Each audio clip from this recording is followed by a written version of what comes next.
Hello, the book that I'm going to review today is Edward Lee's White Trash Gothic.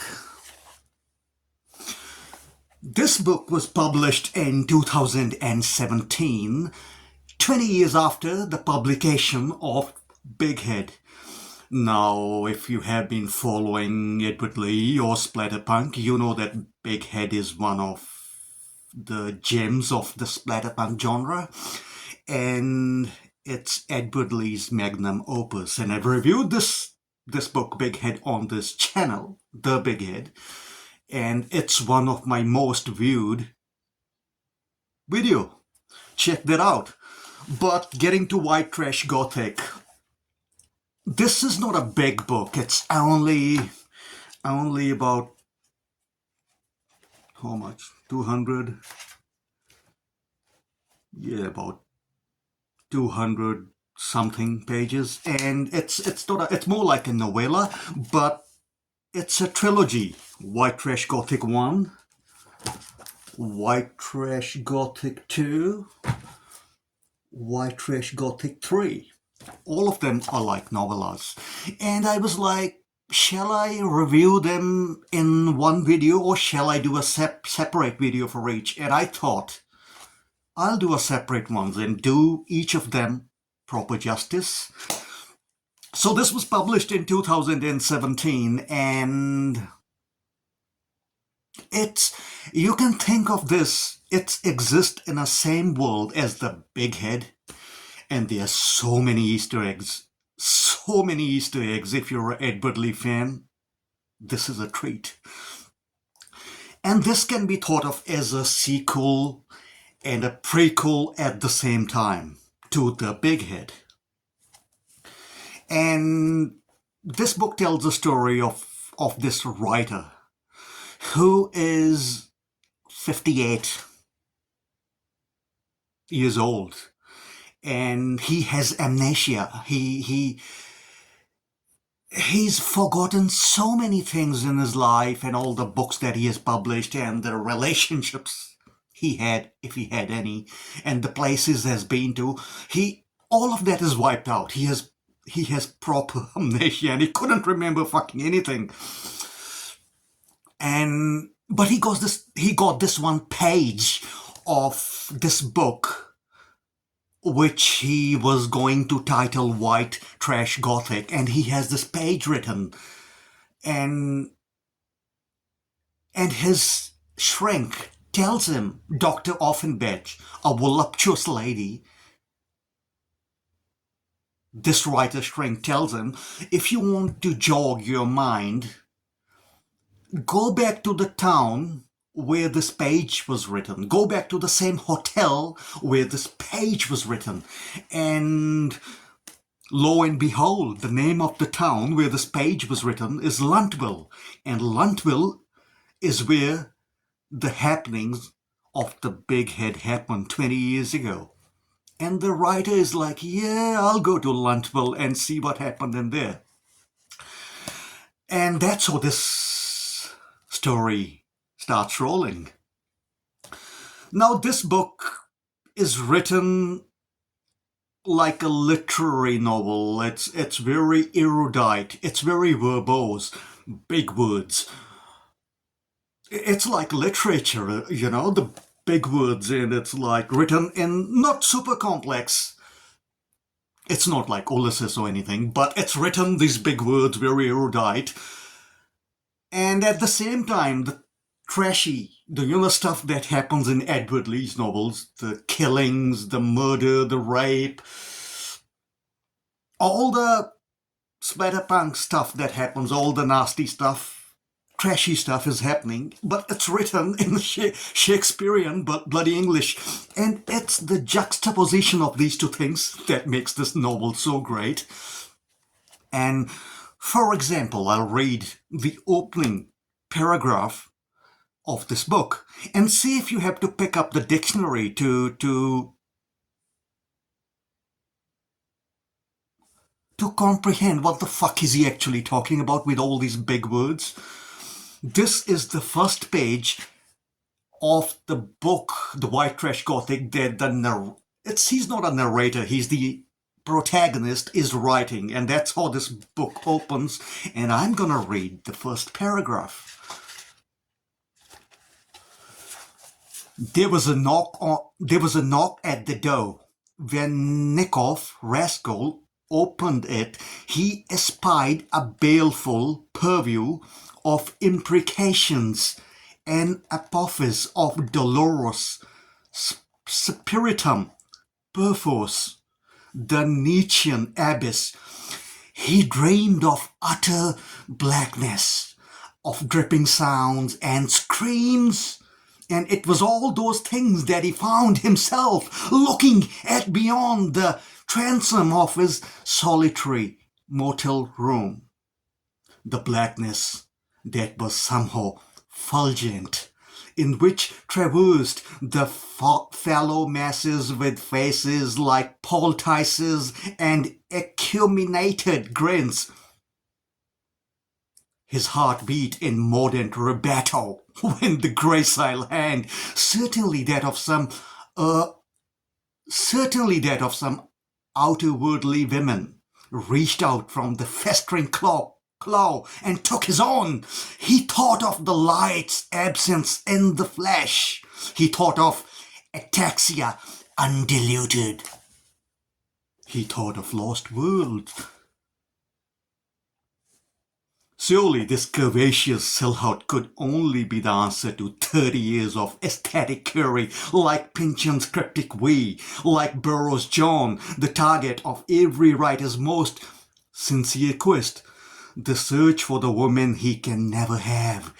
Alas, he thought, here I am, face to face with the goddess of the new dark age, and what a terrifying and joyous thought it was. So, big words. But that's how this book is written. And the juxtaposition with all the nasty things happening is what makes it so great. And also, in this book, there are so many, there are Easter eggs to Edward Lee's other works. The Minotaurus, The Big Head, so many other books, even Creakers. But also, there are the references to literature and the literary works from the real history. Like, there is a reference to the great poem by one of my favorite poets, T.S. fucking Eliot. And the poem is, called The Love Song of Alfred J. Prufrock. There are a few lines of that poem in there. There is a reference to another one of my favorite philosophers, Henry David Thoreau, and there's a reference to one of his greatest works, Walden. I mean, so many literary references in there. Story-wise, so this writer decides, we only know him as a writer. His name is never mentioned, and because he doesn't even know his name, he only knows that he's a famous writer, and he goes to this town called Luntville. And there he stays at this hotel. What the hell was the hotel called now? I'll get back to that in a second. It had a funny name. And he goes to that hotel, and there, the hotel is run by a girl called Snowy. And Snowy's mum. The hotel was called Dew Drop Inn. So it's run by Snowy. Now Snowy is voluptuous, big-bottomed bimbo. And our writer gets fucking enamored by her. And man, if you've read Edward Lee's books, everyone is a bit crazy in this book. And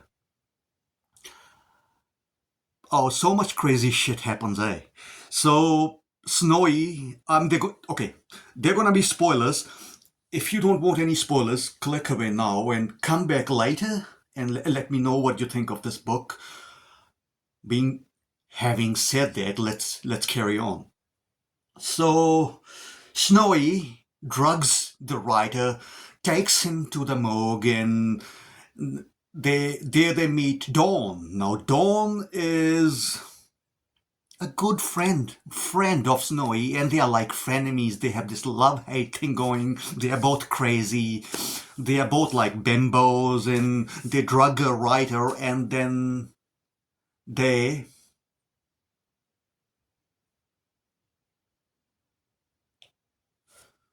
film him while he's drugged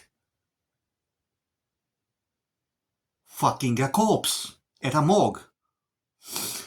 And all that crazy shit that happens, and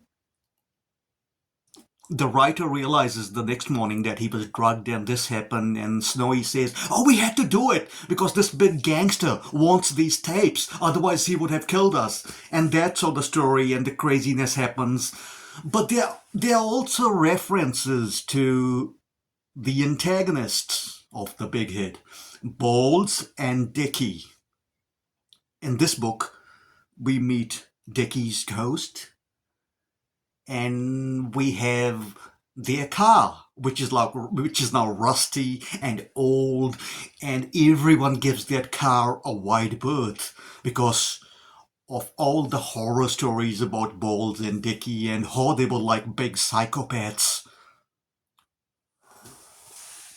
ravaging this town 20 years ago, and how they killed and raped so many people in this town. They were two big psychopaths, and they're like legends. And their car is still there, and it's just sitting in one of the streets, all rusted up. And there is another spin on the Arthurian legend, about him pulling out the sword and becoming this big king, the one.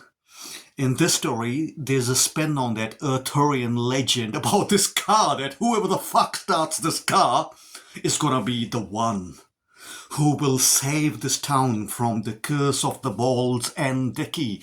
And I'm not gonna spoil it for you, you have to read it to believe it.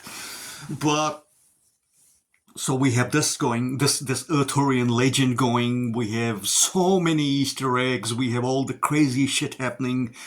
And when I read The Big Head last year, I was like, will I read something as trashy, as disturbing, as demented, and at the same time as darkly comic as The Big Head? And I have to say, with White Trash Gothic, Edward Lee has outdid himself. He's having so much fun. It's full of black humor, and it's demented and depraved and disturbing, but it's all done very tongue-in-cheek, and Edward Lee knows he's doing it very tongue-in-cheek, and it's like The Big Head but on steroids, if that can be a thing. And I enjoyed it, and at some sections I laughed out loud and almost spilled my coffee, and I laughed out more than The Big Head. And it's full of dark humor. And I enjoyed it. And I haven't read White Trash Gothic 2 yet, which is even thin of a book, way thinner, and White Trash Gothic 3. Now, this is not a complete story. It is to be continued, and if you haven't read any of Edward Lee's books before this, don't worry. I mean, you'll still enjoy this, but you'll have way more fun with all the Easter eggs if you have read other books by Edward Lee before getting into this, especially The Big Head and The Minotaurus. Even Creakers. Creakers was a good book, but it's more, you'll have more fun if you have read The Big Head and Minotaurus. How would I rate it? I would rate it solid 8 out of 10. I enjoyed it. You can finish this book in one sitting. And yeah, it's as much fun as the Big Head, even more. And I think Edward Lee wrote it in 2017, like paying a homage to the Big Head, like on a 20 years anniversary of the Big Head, because the Big Head was published in 1997, and this was published in 2017, and Edward Lee still has that magic, and he outdid himself, and I enjoyed it, and this one has even more black humor than the Big Head has, and I highly, if you're a Splatterpunk fan, if you are Edward Lee fan, if you are a fan of black humor, highly recommended. Check it out. Have you read it? Or would you rate it? Is there any other book, horror, splatterpunk, even science fiction, gothic horror, southern gothic?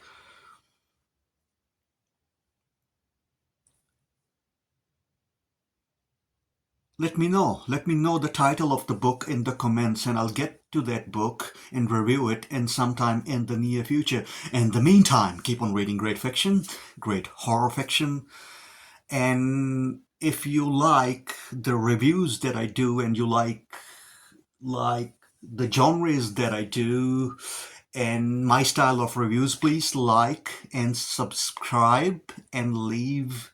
Please like and subscribe and leave the comments of the title you want me to review in the comment section, and I will see you guys and girls very soon with the next review. In the meantime, keep on reading great fiction, keep on reading great horror fiction, and keep on reading great splatterpunk fiction, fiction in general. Great fiction. Yeah, and give me the name of some great books that you want me to review in the comment section, and have a great week. Bye for now. Cheerios.